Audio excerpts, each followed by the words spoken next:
What if the one thing that made Bella Swan extraordinary was suddenly ordinary? What if the mystery that drew Edward Cullen in the silence where a thought should be never existed? What if from the very first moment in biology class, Edward could hear every single thought inside her head? In the original Twilight, Bella's mental shield is the foundation of everything. It's why Edward is fascinated. It's why the Volturi want her. It's why their love story begins at all. But what if that shield never existed?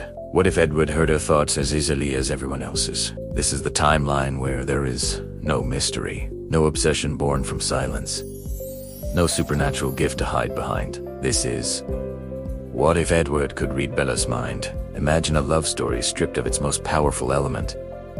The unknown. Edward Cullen has spent a century reading minds, growing bored with the predictable thoughts of everyone around him. Bella Swan was supposed to be different. Her silent mind a puzzle, an obsession he couldn't shake. But in this alternate timeline, there's no silence. When Bella sits next to Edward in biology class, he hears everything.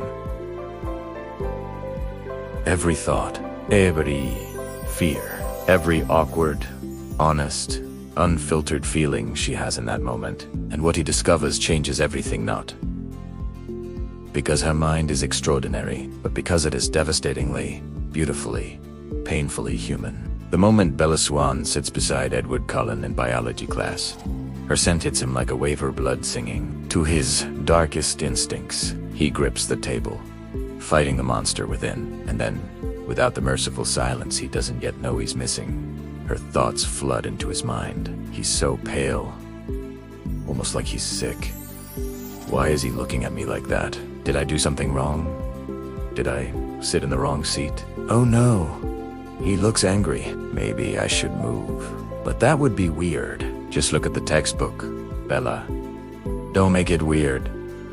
Edward is stunned, not by the power of her thoughts, but by their ordinariness. After a century of filtering through the vanity, cruelty, and calculated social performances of everyone around him, Bella Swan's mind is a breath of fresh air. She's not performing. She's not hiding. Every thought is exactly what it appears to be: honest, self-conscious, quietly funny. When the fan blows her scent toward him, he hears her think, "Why does he smell so good?" That's a weird thing to think. Normal people don't think that. What is wrong with me? Despite the bloodlust raging through his veins, Edward almost laughs. In 100 years of reading minds, he has never encountered someone who narrates their own embarrassment in real time. He doesn't flee to Alaska.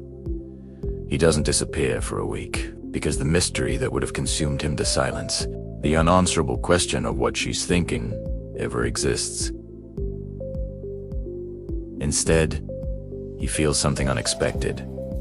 Affection. Immediate, uncomplicated, and dangerous. Here's the problem with hearing Bella's thoughts. Edward knows exactly how she feels about him. Before she does, he hears the moment she finds him attractive. He hears her embarrassment when she catches herself staring. He hears her frustration when he's cold and distant, her relief when he's warm, her confusion when he's inconsistent. And he hears something else, something that makes his century-old heart do something it has forgotten how to do. He hears her falling in love with him. Not all at once, but gradually, thought by thought, day by day, a slow accumulation of small moments. He remembered my name. He noticed I looked sad today. He held the door open. "Stop it, Bella. He's just being polite." It's the most intimate thing Edward has ever experienced, and it terrifies him. Because in the original timeline, the mystery drove him. Without it, what drives him is something far more dangerous. Genuine connection. He isn't obsessed with an unanswerable question. He's falling in love with a person he knows more deeply than she knows herself. When the van slides toward Bella in the parking lot, Edward moves before he even consciously decides to. He hears her think, "Oh no," in the half-second before impact, and his body responds to protect her mind before he can stop himself. The problem, of course, is that he can also hear what she thinks afterward. He stopped that van with his hand. He was across the parking lot. That is not physically possible. What is he? She knows something is wrong, and thanks to his gift, he knows. She knows. The meadow scene where Edward reveals his true nature is completely different. In this timeline, in the original, It's a dramatic confession, Edward peeling back layers of mystery. Here, Bella has already figured out most of it. He hears her working through the evidence methodically. The cold skin, the golden eyes. The speed, Jacob's legends from La Push. Cold ones. Vampires. It can't be. But what else explains it?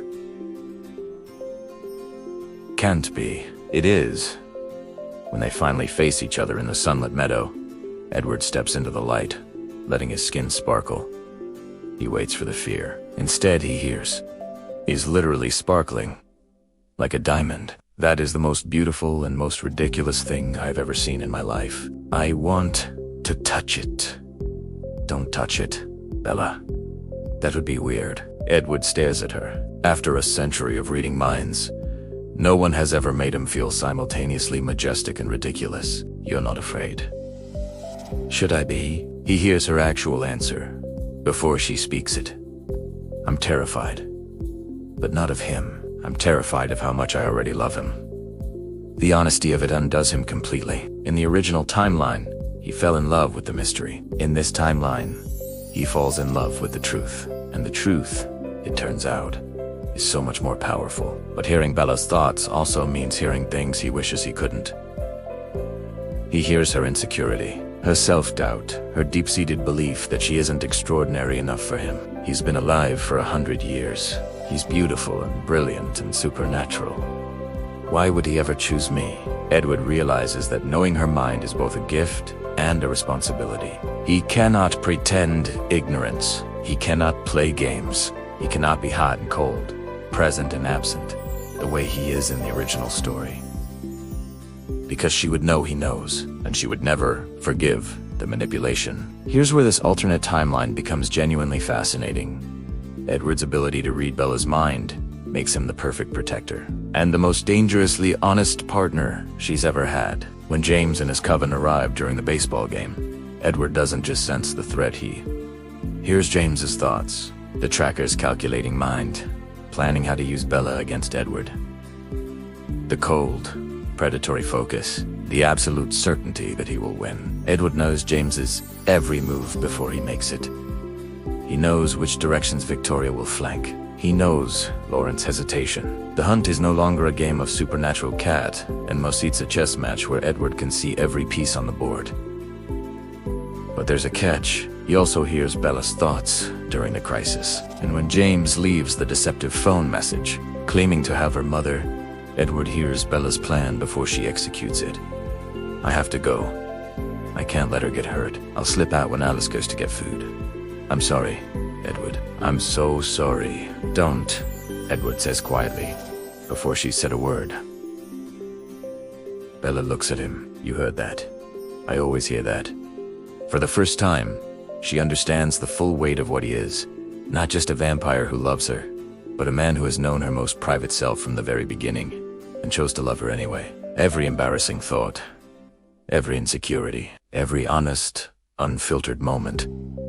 And he stayed. In New Moon, Edward leaves because he believes Bella is better off without him. His justification: she deserves a human life, human love, human mortality. In this alternate timeline, he cannot make that argument because he has heard, thought by thought, day by day, exactly how much leaving would destroy her. He has heard her love for him in its most private, unperformed form.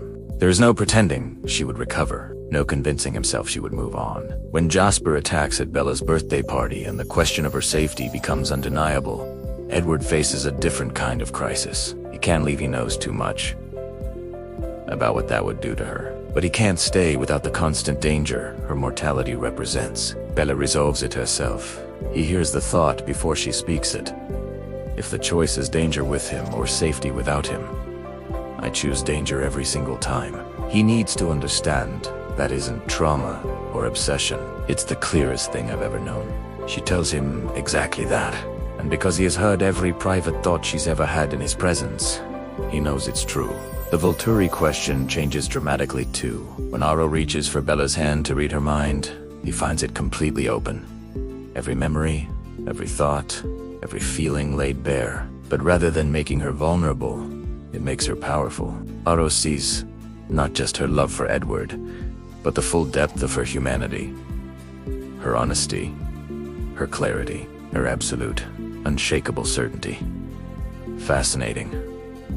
Aro says softly, a mind completely without pretense. He looks at Edward. You can hear all of this, every word, every day.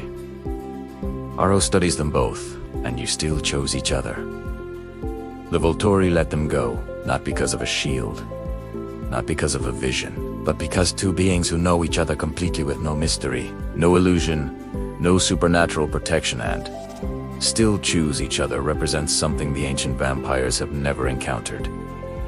In 3,000 years, the story ends not with a dramatic transformation or a supernatural battle, but with a quiet moment. In Edward's room, Bella sits on his couch while he plays piano, and she finally asks the question she's been building toward. Is it strange, hearing everything? Edward considers. It was. At first, I've spent a century learning that most people's thoughts. Our performance is what they want others to believe they're thinking. You're the first person I've ever met whose thoughts match their words. Exactly. That sounds exhausting for you. Bella says, all my embarrassing internal monologue. He smiles a real smile. Not the careful, controlled expression he usually shows the world. It's the best thing I've ever heard. In the original Twilight, the mystery is what makes their love story extraordinary. But in this alternate timeline, something more profound takes its place. The radical intimacy of being completely known and completely chosen. Bella never had a shield. She never needed one, because the most powerful thing about her was never a supernatural gift. It was her honesty. Her realness, the way her mind worked exactly the same in private as it did in public. Edward spent a century hearing what people hide. Bella Swan showed him what it looks like when someone has nothing to hide at all, and that, more than any vampire power or ancient magic, is what made her impossible to leave. Here's the question that changes everything. Is their love more meaningful when it's born from mystery or from complete, unfiltered honesty? Does knowing everything about someone make love stronger or take away its magic? Drop your thoughts in the comments below. And if this alternate timeline made you rethink what really makes Twilight special, hit that like button and subscribe for more What If. Sin adios. Sin adios. Next up, what if the Volturi won? In Breaking Dawn, you don't want to miss it. Until next time, keep imagining the impossible.